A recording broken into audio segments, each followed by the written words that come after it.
Hell of a thing. A woman chases a black man and falsely accusing him of having, well, a gun, which can get you killed. Here it is. What are you doing in this neighborhood? What are you talking about? What? What are you talking about? What am I doing? Are you videoing? We should do that. Come here. I'm good. No, where's that gun that you've been pointing at people? What? That gun? What gun? Pointing at people? What gun? The one in your waistband, bro. What waistband? I'm not playing with you.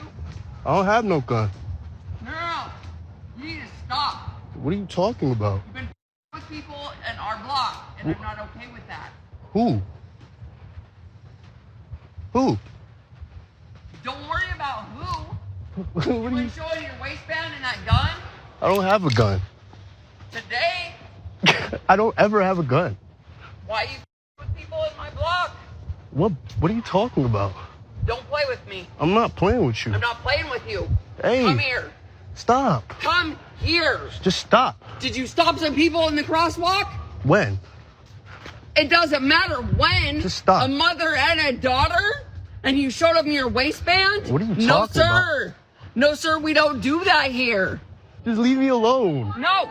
Stop your ass. Just leave me alone. You want to f people on my block? I got you, bro. I didn't do nothing. I got you. Just stop. No. Just back off. Just back off.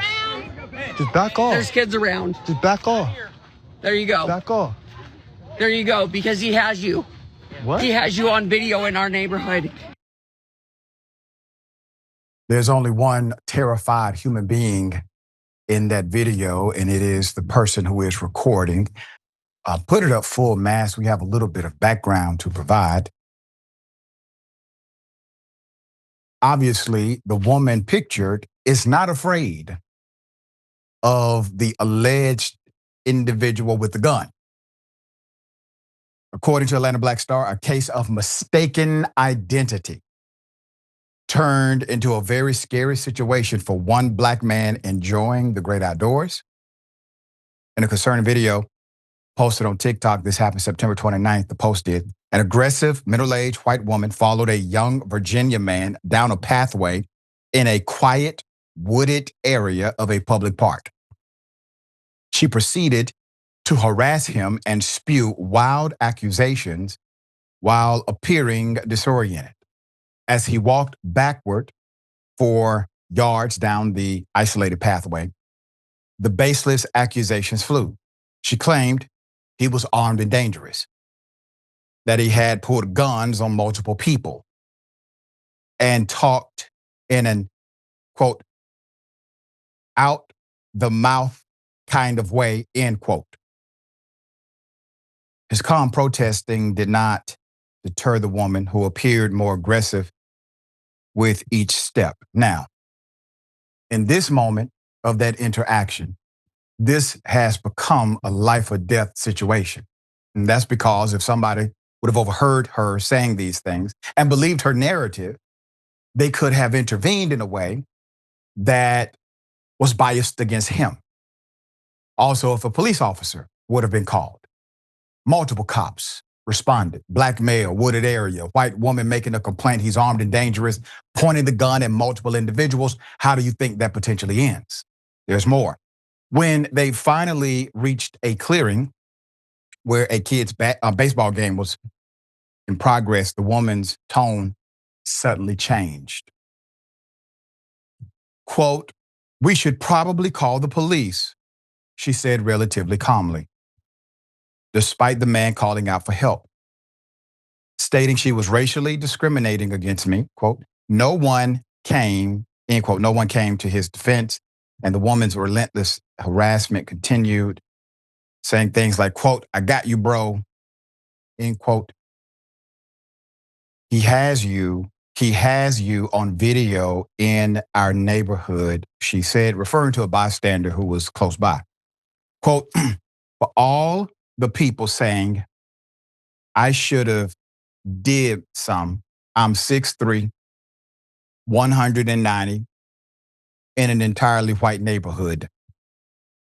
I would have been the aggressor. Things might have been worse for me." he wrote in the comments of the video. When the commenters clamored for a follow-up, the man who goes by Bleeds999 on social media said he found her husband and challenged him to a fight. Quote, well, I wasn't going to do nothing to her because she was a woman. But I asked the man if he wanted to fight. He said, no. She felt embarrassed and left. I'll put the picture back up again. Okay. All right, ma'am. I don't know if this is a case of mistaken identity or just plain out racism. But if you spew an accusation that a human being, especially a black male, is around white children and members of a neighborhood community and that somehow he is armed and dangerous, understand you are putting a potential death sentence on that human being. So this is why it's a big deal to us. So you may say, well, it was just a mistake. I mean, I made a mistake in my life. It has nothing to do with racism. Whatever your reason may be, understand what you have factually done and understand this person had to endure your actions and the results of them. All right, Senator, we've seen this before where a person may have alleged another individual was dangerous and armed, et cetera, none of this being true, but it did not stop other people from believing that narrative, and the worst absolute imaginable thing happened to the victim in that situation. What say you? Agreed, Doc, because the default setting in the United States of America, and this is not an indictment of all white people or even other people who are of color, because people carry implicit and explicit biases that have been drilled into them, and they could subconsciously think a certain way and feel a certain way because they've been constructed to do so. So there's a default setting going on here, Doc, with this white woman. And again, I want to say anybody could have that default setting if you were socialized in the United States of America in particular. If you are black, and especially if you are a black man, you are always, almost always, like 99% of the time, you are dangerous by default. Again, socialized in the United States of America. If you are armed, that makes it even more so. And if there is a white woman making the accusation, baby, and we got the history to back this up, Doc, and we ain't got to go way back. We can go 3 days back, So all of these things have to be taken in consideration, and people should not be using law enforcement as a blunt force object against black people, particularly black men. You laid out public park, so he had every right to be there, unless she thought she was in the 1800s. So maybe she forgot about what time period she was in, but there was a time where black people had to prove that they were allowed to be in certain spaces. And I ain't even talking about Jim Crow. I mean, just because the laws de facto or de jure weren't on the books does not mean that people were not comporting themselves as black people, always having to prove that we belong in a space, armed and dangerous. Your point, Doc. If she was afraid, she wouldn't have been following this man around. See, maybe there's some cultural differences, but in the black community, if we think somebody is armed and dangerous, we definitely are not following you around. We're going to call for some backup. Okay. Right. So maybe they don't roll like that. And then what are you doing here? Again, this whole notion of white skin privilege, you belong, he does not belong. And then she called him bro. She probably would have not called a white man bro. And I think what she does not understand, but the term bro or brother is a term of endearment in the black cultural vernacular and the way we approach and love on one another.